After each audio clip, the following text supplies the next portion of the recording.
Berfirmanlah Tuhan kepada Musa, "Pergilah, berjalanlah dari sini, engkau dan bangsa itu yang telah kau pimpin keluar dari tanah Mesir, ke negeri yang telah kujanjikan dengan sumpah kepada Abraham, Ishak dan Yakub. Demikian, kepada keturunanmu lah akan kuberikan negeri itu. Aku akan mengutus seorang malaikat berjalan di depanmu, dan akan menghalau orang Kanaan, orang Amori, orang Het, orang Feris, orang Hewi, dan orang Yebus, yakni ke suatu negeri yang berlimpah-limpah susu dan madu. Sebab aku tidak akan berjalan di tengah-tengahmu, karena engkau ini bangsa yang tegar tengkuk, supaya aku jangan membinasakan engkau di jalan." Ketika bangsa itu mendengar ancaman yang mengerikan ini, berkabunglah mereka, dan seorang pun tidak ada yang memakai perhiasannya. Berfirmanlah Tuhan kepada Musa, "Katakanlah kepada orang Israel, kamu ini bangsa yang tegar tengkuk. Jika aku berjalan di tengah-tengahmu sesaat pun, tentulah aku akan membinasakan kamu. Oleh sebab itu, tanggalkanlah perhiasanmu, maka aku akan melihat apa yang akan kulakukan kepadamu." Demikianlah orang Israel tidak memakai perhiasan-perhiasan lagi sejak dari gunung Horeb. Sesudah itu, Musa mengambil kemah dan membentangkannya di luar perkemahan, jauh dari perkemahan, dan menamainya kemah pertemuan. Setiap orang yang mencari Tuhan, keluarlah ia pergi ke kemah pertemuan yang di luar perkemahan. Apabila Musa keluar pergi ke kemah itu, bangunlah seluruh bangsa itu, dan berdirilah mereka masing-masing di pintu kemahnya, dan mereka mengikuti Musa dengan matanya sampai ia masuk ke dalam kemah. Apabila Musa masuk ke dalam kemah itu, turunlah tiang awan dan berhenti di pintu kemah, dan berbicaralah Tuhan dengan Musa di sana. Setelah seluruh bangsa itu melihat bahwa tiang awan berhenti di pintu kemah, maka mereka bangun dan sujud menyembah masing-masing di pintu kemahnya. Dan Tuhan berbicara kepada Musa dengan berhadapan muka seperti seorang berbicara kepada temannya.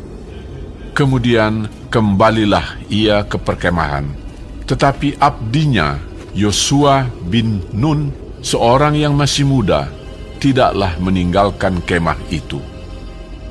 Lalu berkatalah Musa kepada Tuhan, "Memang engkau berfirman kepadaku, suruhlah bangsa ini berangkat, tetapi engkau tidak memberitahukan kepadaku siapa yang akan kau utus bersama-sama dengan aku.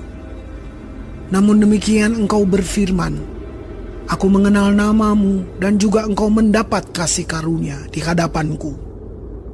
Maka sekarang, jika aku kiranya mendapat kasih karunia di hadapanmu, beritahukanlah kiranya jalanmu kepadaku, sehingga aku mengenal engkau, supaya aku tetap mendapat kasih karunia di hadapanmu. Ingatlah bahwa bangsa ini umatmu." Lalu ia berfirman, "Aku sendiri hendak membimbing engkau dan memberikan ketentraman kepadamu." Berkatalah Musa kepadanya, "Jika engkau sendiri tidak membimbing kami, janganlah suruh kami berangkat dari sini. Dari manakah gerangan akan diketahui bahwa aku telah mendapat kasih karunia di hadapanmu, yakni aku dengan umatmu ini? Bukankah karena engkau berjalan bersama-sama dengan kami, sehingga kami, aku dengan umatmu ini, dibedakan dari segala bangsa yang ada di muka bumi ini.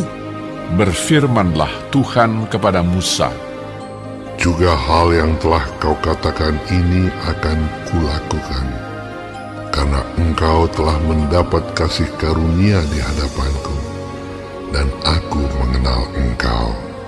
tetapi jawabnya, Perlihatkanlah kiranya kemuliaan-Mu kepadaku.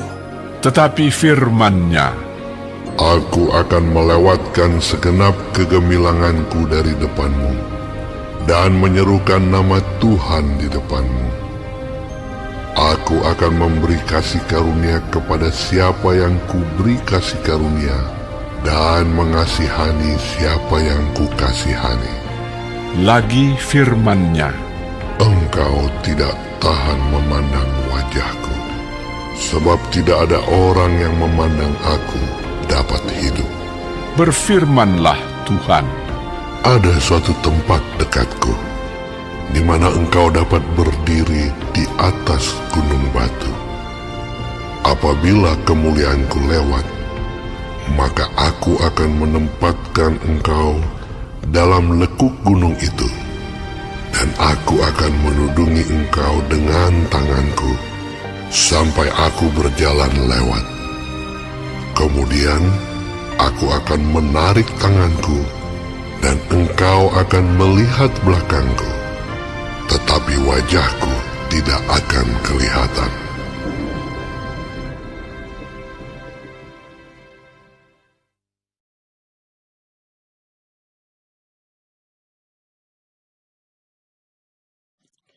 Shalom semua jemaat Tuhan, kembali kita di dalam pendalaman Alkitab Clear Sight. Sekarang kita sudah memasuki kitab Keluaran 33. Tuhan Yesus memberkati. Di dalam ayat 1 dikatakan, berfirmanlah Tuhan kepada Musa, pergilah, berjalanlah dari sini, engkau dan bangsa itu yang telah kau pimpin keluar dari tanah Mesir, ke negeri yang telah kujanjikan dengan sumpah kepada Abraham, Ishak dan Yakub. Demikian, kepada keturunanmu lah akan kuberikan negeri itu. Allah berjanji bahwa Ia akan melindungi bangsa Israel dan akan memberikan negeri yang dijanjikan itu kepada mereka.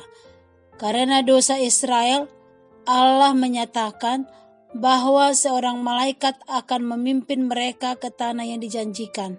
Akan tetapi, Musa yang tidak bersedia menerima keputusan ini, sekali lagi memohon kepada Allah di dalam ayat 12-14. Ketekunan Musa di dalam doa dan penyataan Allah kepadanya, di mana Allah bermaksud membinasakan umat itu.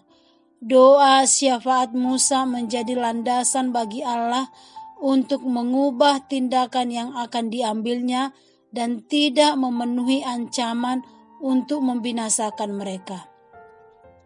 Allah kemudian memutuskan untuk mengizinkan umat itu masuk ke Kanaan, tetapi dipimpin oleh Musa dan seorang malaikat saja.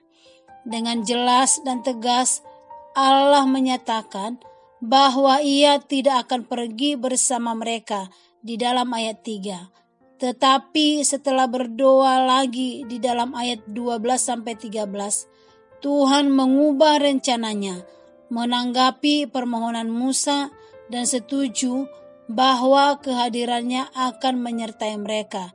Dikatakan di dalam ayat 14, lalu Ia berfirman, Aku sendiri hendak membimbing engkau dan memberikan ketenteraman kepadamu. Ia mengubah tindakan yang sudah akan diambilnya, tetapi ketika umatnya dengan sungguh-sungguh berseru kepadanya dan menyerahkan diri mereka kepadanya dan kehendaknya, maka Allah mengubah keputusannya.